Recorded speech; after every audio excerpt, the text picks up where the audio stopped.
할렐루야. 우리 서로 인사하실까요? 반갑습니다. 잘 오셨습니다. 제 이름으로 축복합니다. 오늘은 새롭게 하소서라고 하는 제목으로 말씀을 나누겠습니다. 아무리 캄캄한 어두운 밤이라도 새로운 날이 다가옵니다. 깜깜한 밤에 차를 운전해서 여기까지 오셨죠? 근데 조금 있으면 동이 터오릅니다. 오늘 에레미야 애가의 마지막 5장 마지막 부분을 읽었는데 참 에레미야 선지자가 눈물로 기도하는 것으로 끝납니다. 네, 이렇게 기도하는데 바벨론 포로로 사로잡혀간 사람들이 50년 뒤에나 이제 본래 70년이니까 50년 뒤에나 이제 기도가 응답돼서 바벨론에서 예루살렘으로 되돌아올 거예요. 분명한 건 예루살렘 다음 세대 자손들이, 유다의 다음 세대 자손들이, 그리고 아직 젊은 사람들이 이제 나이가 돼서 또 바벨론과 페르시아에서 새롭게 태어난 사람들이 예루살렘으로 되돌아오게 될 것입니다. 오늘 저와 여러분들은 아이고 예전과 달라요. 예전은 막 뛰어다니는데 지금은 그러지 못해요. 그러더라도 소망을 가지고 기도하세요. 왜요? 우리 다음 세대를 위해서 기도하고, 아멘입니까? 그리고 또 우리도 주님 앞에 갈 때까지 몸은 후패하고 몸은 또 연약해지지만 우리 영은 날마다 살아서 뛰어야 됩니다. 그렇죠? 우리 몸이 약해진다고 마음까지도 약해질 필요가 어디가 있습니까? 절대 그럴 필요가 없거든요. 여호와를 앙망하는 자는 독수리의 날개친 같이 비상하잖아요. 비상한 것처럼. 젊은 세대들이 낙심하고 막 술 먹고 마약하고 세상으로 허무주의에 빠져가지고 다 날아갈지라도 우리는 믿음을 가지고 정신 차려라. 하나님이 생생하게 살아계시는데 너희들 지금 뭐하냐? 이 젊은 나이에 우리는 그렇게 호통칠 수 있는 영적인 능력이 있어야 됩니다. 그러기 위해서는 우리 마음을 늘 성령으로 새롭게 하고 우리 마음을 늘 말씀으로 새롭게 하고 그리스도 안에서 소망을 갖고 그렇게 해야 됩니다. 네. 나까지 연세 많으신 분들까지 다 이제 세상 끝났다 그렇게 살아버리면 이 세상이 어떻게 되겠어요? 그렇죠? 주님 오실 때까지 새로운 마음, 또 새로운 능력, 새 은혜로 체험받아서 새롭게 되어서 교회를 살리고 우리 가정을 살리고 우리 자녀들을 살리고 그래야죠. 어제도 저희 집에 꼬마애 둘이 왔는데 참 다들 꼬마애들 좋아하잖아요. 그렇죠? 미래가 보이잖아요. 이 다음 세대는 어두운 것도 많이 보여요. 네, 요즘에 AI라고 막 챗 GPT 이런 거, 시리 이런 기계하고 말 주고받고 하잖아요. 근데 그런 기계가 앞으로 인간을 뛰어넘어서 인간을 노예로 삼아서 그런 영화들이 있잖아요. 막 그런 거 생각하면 좀 염려가 되기도 하고. 네. 그러나 하나님께서 우리를 새롭게 하심으로 또 이렇게 그런 모든 악한 세대를 이기고 정복하고 또 마침내 주님 오실 때 새하늘과 새 땅을 우리에게 주실 것이기 때문에 늘 하나님 성령으로 나를 새롭게 하시고 말씀으로 나를 새롭게 하시고 내 마음을 정하게 하시고 정직한 영을 새롭게 하옵소서. 그래서 도덕적으로 윤리적으로도 깨끗하고 이 시대를 보는 영적인 눈이 열려서 이 시대를 축복하고, 그죠? 다음 세대를 위해서 축복해야 되잖아요. 네. 그래서 자녀들 가운데도 우리 후손들 가운데도 예수 그리스도를 중심에 모시고 소망 가운데 하나님 영광 위에 사는 믿음의 후손들이 되도록 그렇게 기도해야 합니다. 전쟁이 일어나면 많은 비극적인 사건들이 생기죠. 많은 군인들이 죽습니다. 근데 옛날 전쟁에는 군인들만 죽었어요. 왜? 군인들끼리만 싸우니까. 근데 요즘에는 군인들만 죽는 게 아니죠. 미사일이 날아가니까 군인들도 죽고 막 아이들도 노인들도 여자들도 다 막 죽죠. 집들이 다 부서지고 그렇게 되니까 집들이 불타고 가족들이 흩어지고 재산을 잃고 사회국가가 무너집니다. 특히 고통스러운 것은 오늘 에레미야가 5장 11절 말씀 보니까 뭐라고 이야기합니까? 대적들이 시온에서 부녀들을 유다 각 성읍에서 처녀들을 욕보였나이다. 그러니까 바벨론 사나운 갈대아 군인들이 예루살렘에 쳐들어와서 예루살렘을 무너뜨리니까 그 원수 대적들이 시온에서 부녀들을 처녀들을 욕보였다. 무슨 말입니까? 이 침략자들이 결혼한 부녀들이나 아직 결혼하지 않은 처녀들이나 가르지 않고 겁탈하고 욕을 보이는 그런 전쟁의 비참한 일이 일어났다는 말입니다. 12절에는 뭐라고 이야기합니까? 지도자들은 그들의 손에 매달리고 장로들의 얼굴도 존경을 받지 못하나이다. 왜냐하면 예루살렘의 모든 지도자들이 비굴하게 무너진 거예요. 그리고 성에 나이가 많은 장로들도 존경 하나 받지 못하고 포로로 잡혀가고 죽임을 당하고 13절에 청년들이 맷돌을 지며 맷돌을 짓는 건 짐승들이 돌리는 거잖아요. 그런데 이제 청년들이 맷돌을 돌려 짐승처럼 삼손도 붙잡혀가지고 블레셋에 붙잡혀가지고 뭐 했습니까? 맷돌 돌렸잖아요. 그런 형편이 생긴 거예요. 아이들이 나무를 지다가 엎드려 지으며 나무를 지고 끌고 가는 건 누가 했습니까? 짐승이 수레에다가 나무를 싣고 가는데 짐승도 다 빼앗겨 버려가지고 어린아이들이 나무를 지고 가다가 엎드려진다. 지금 전쟁의 결과 참 비참한 형편이 소개되어 있어요. 14절에는 노인들이 다시 성문에 앉지 못하며 노인들은 성문에 앉아서 재판하는 권위를 가졌는데 침략자들이 다 침략자들이 노인들 권위를 인정할 게 뭡니까? 다 죽이거나 잡아가거나 성문에 앉아있지도 못하게 하는 것이죠. 본래 옛날 성문에는 재판이 주어졌거든요. 그러니까 노인들이 앉아서 재판을 하고 그랬는데 그런 것들이 다 지나고 즐거움과 기쁨이 다 사라져 버렸습니다. 그래서 에레미야 5장 20절에 에레미야가 외칩니다. 주께서 어찌하여 우리를 영원히 잊으시오며 어찌하여 그랬어요. 왜 이렇게 됐습니까?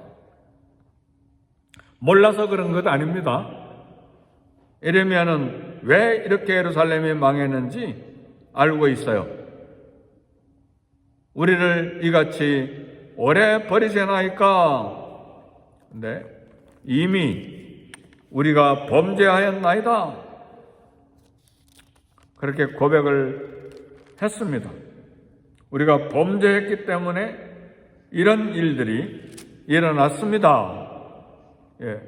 16절 다 같이 읽어봅시다. 시작. 우리의 머리에서는 멸류관이 떨어져 싸우니 오라 우리의 범죄 때문이니이다. 이스라엘의 범죄 때문에 이런 결과가 일어난 것입니다. 그래서요, 이 범죄 때문에 예루살렘이 파괴되고 멸망되고 바벨론의 포로로 사로잡혀간 이 사건은 우리 개인에게도 사회에도 국가에게도 영원한 교훈이 됩니다. 영원한 교훈이에요. 하여튼 죄 지으면 이런 멸망이 임한다는 사실입니다. 근데 이때 에레미야 선지자는 하나님께 중요한 기도를 합니다. 5장 21절 보니까 잘 같이 봐야 됩니다. 여호와여, 우리를 주께로 돌이키소서. 그리하시면 우리가 주께로 돌아가겠사오니 우리의 날들을 다시 새롭게 하여 애적 갖게 하소서. 그랬습니다. 새롭게 하사 애적 갖게 하소서. 새롭게 해달라고 그랬어요. 할렐루야. 이게 선지자의 사명이에요. 절망이잖아요. 막 결혼한 유부녀나 결혼하지 아니한 청년 처녀들이나 막 적군들이 다 욕을 보이고 짐승들도 다 빼앗기고 성도 다 파괴되고 세상은 절망이지만 우리는 선지자적 사명은 무엇입니까? 하나님이 살아계시기 때문에 먼저 여호와 이름을 부르는 거예요. 하나님이여, 우리가 범죄하였나이다. 우리를 영원히 잊으시나이까? 우리를 오래 버리시나이까? 우리를 이제 주님께로 돌아가게 해 주십시오. 새롭게 해 주옵소서. 오늘 이 새벽에 오신 사랑하는 성도 여러분, 저와 여러분에게 이런 에레미야 선지자와 같은 선지자에겐 비전과 기도와 엎드려 간구하는 하나님께 부어져 있는 은혜가 있기를 주의 이름으로 축복합니다. 우리 세대는 죄 때문에 이렇게 됐지만 다음 세대와 또 다음 세대 나라를 위해서 하나님 앞에 부르짖는 거예요. 근데 에레미야가 이렇게 부르짖었을 때에 결국은 70년 후에 페르시아 제국이 바벨론이 멸망하고 페르시아 제국이 새롭게 생겼을 때에 페르시아 제국의 첫 번째 왕 고레스 왕이 유다 백성들은 다 예루살렘으로 되돌아가서 성전을 지어라, 그렇게 되잖아요. 아멘, 할렐루야. 그러니까 다시 새롭게 되는 때가 오기 때문에 우리는 회개하고 하나님께로 돌아가도록 기도해야 됩니다. 이스라엘 회복에 대해서 간구하는 것인데, 그런데 왜 에레미야 선지자는 우리가 하나님께로 돌아가겠습니다가 아니고 여호와여, 우리를 주께로 돌이키소서. 그리하면 우리가 주께로 돌아가겠나이다 그랬는가? 사랑하는 성도는 잘 들어야 돼요. 죄를 짓거나 그래서 그 결과로 망하거나 모든 것들이 다 파괴되면 하나님께로 돌아갈 힘도 없습니다. 회개할 기운도 없어요. 회개할 마음도 안 생겨요. 회개할 능력도 없어요. 회개할 의지도 없어요. 이게 무서운 거예요. 그래도 하나님 잘못했습니다. 우리가 범죄했습니다. 용서해 주시고 다시 새롭게 해주세요. 이런 기도할 수 있는 건 엄청난 축복이고 은혜입니다. 그런데 많은 경우에 죄를 지으면 회개할 의지, 회개할 마음, 회개할 힘, 회개할 능력, 회개할 그런 말도 입에서 나오지 않는다는 사실이죠. 그러나 선지자는 이스라엘 백성들을 위해서 기도합니다. 우리 백성이 주께로 돌아가도록 만들어주세요. 그러면 우리가 하나님께로 되돌아가겠습니다. 마음을 새롭게 해주옵소서. 이게 에레미야의 기도예요. 우리를 새롭게 하소서. 우리 마음을 새롭게 하소서. 마음이 새로워지면 회개하고 하나님께로 되돌아갈 수가 있는 것입니다. 사랑하는 성도 여러분, 이 새벽에 오신 사랑하는 성도 여러분, 마음이 늘 새롭기를 제 이름으로 축복합니다. 하나님께 대한 새로운 비전, 하나님께 대한 새로운 꿈, 하나님 사랑에 대한 확신, 그리고 잘못했으면 회개하고 싶은 강한 믿음, 이런 것들이 다 하나님의 은혜예요. 그래서 우리는 하나님의 은혜로 이 땅을 살 수가 있습니다. 개인의 구원은 하나님의 강권적인 은혜로 말미암은 것입니다. 그래서 우리는 항상 하나님의 은혜만 의지하면서 살아가기를 소원해야 됩니다. 하나님의 은혜가 없으면 회개할 마음도 생기지 않아요. 하나님의 은혜가 없으면 하나님께 돌아갈 힘도 없어요. 그래서 우리는 다시 교회 나와. 힘들지만 하나님이 힘주셔. 이제 일어나. 우리 그렇게 이야기하잖아요. 그렇게 하려면 우리가 살아있어야 돼요. 우리도 죽어 있으면 무너져서 앉아있는 사람 보고 맘대로 해버려라.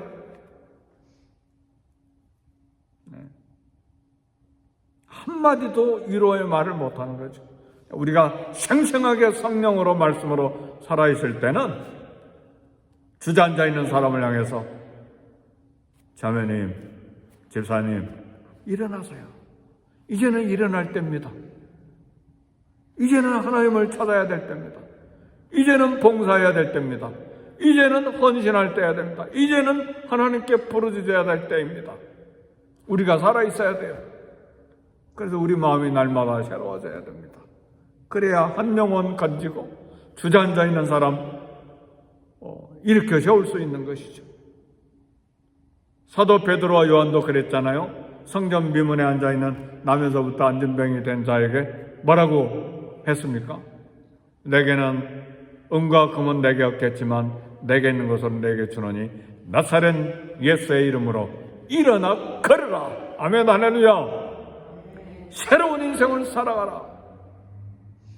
그렇게 되려면 우리에게 성령의 은혜가 가득해야 돼요. 우리도 살아있어야 돼요. 우리 마음도 새로워져야 돼요. 그런데 나도 죽어 있으면 어떻게 됩니까? 같이 죽는 것이죠. 내 이웃도 죽고 나도 죽고. 그래서 우리 영혼이 날마다 살아야 돼요. 말씀으로 살고 성령으로 살고 믿음으로 살고 소망으로 살아있어야 돼요. 남들이 다 소망이 없다고 할 때에 하나님은 생생하게 살아계십니다. 이야기해야 돼요. 살아계신 하나님 만군의 여호와 이름으로 나사렛 예수의 이름으로 일어나 걸어라. 하나님의 강건하신 은혜만이 죄의 본성을 이기고 악한 길 이기면서 살 수 있습니다. 우리 살아있어야, 영원히 살아있어야 자녀들 후손들에게도 말씀을 전해줄 수가 있어요.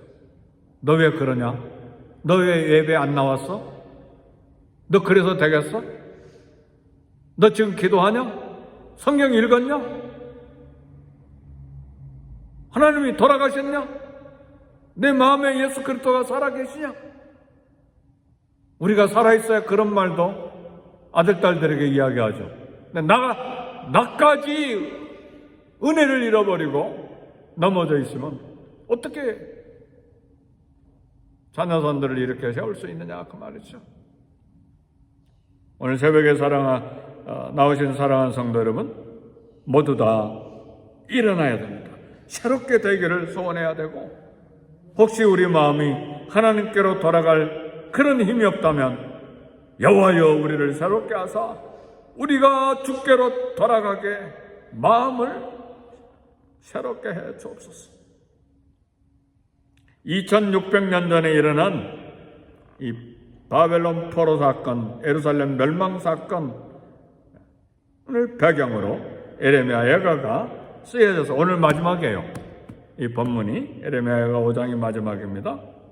의롭게 살지 못하면 사회도 국가도 개인도 파멸의 길을 간다는 것을 간증해 주는 것입니다.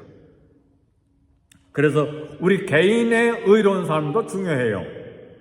개인이 의로우면 가정도 사회도 의로워지지만 개인이 불의하고 죄악에 갇혀 있으면 가정도 사회도 나라도 부정하게 되는 것이죠. 하나님은 선포한 말씀을 이루십니다. BC 586년에 유다가 멸망하기 전에 하나님은 선지자를 통해서 계속 유다와 예루살렘에 경고했는데, 그러나 말씀을 무시했을 때 선포된 말씀이 성취돼서 예루살렘이 무너진 것입니다. 그리고 또 하나는 회개와 회심이 너무 늦을 때도 있어요. 이미 늦어버렸잖아요. 그래서 바벨론 포로로 사로잡혀가고 예루살렘이 무너진 것입니다. 너무 늦게 깨달아 유다가 망하게 된 것입니다. 에레미야 예가가 기록된 것은 속히 하나님께로 돌이켜 하나님의 은혜를 얻고 기쁨의 축복의 삶을 사는 길을 보여주기 위해서 에레미야 예가가 기록이 된 것입니다.